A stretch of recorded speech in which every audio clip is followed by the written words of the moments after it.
superintendent of Wisconsin's public schools is up for election this year.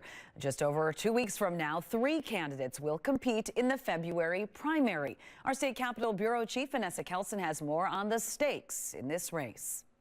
Ahead of the February 18th primary, I sat down with all 3 candidates: incumbent Dr. Jill Underly, Sauk Prairie Superintendent Jeff Wright, and education consultant Brittany Kinzer, to learn more about their priorities and goals for Wisconsin schools.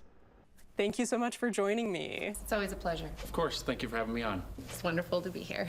4 out of 10 Wisconsin teachers will leave the state or the profession altogether after just 6 years. That's according to DPI data. Here are the takeaways from how these candidates say they'd work to fix the state's teacher retention crisis. We need to pay people what they're worth. We need to pay them for their education and their expertise, and they need to be able to support a family.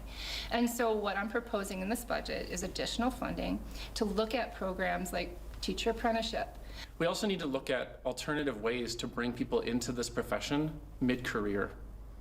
Somebody that maybe has had 10, 15 years of experience in a related field who could bring that experience into our classrooms would enrich our schools in really unique ways and help us meet some shortage areas. We have to be innovative, learn from other states on what they're doing, but also some local districts have ideas and on how to increase the number of teachers, coming into their district, but also retaining, and we need to be able to be supportive of that from the DPI level. The top 2 candidates in the primary will move on to the general election on April 1st.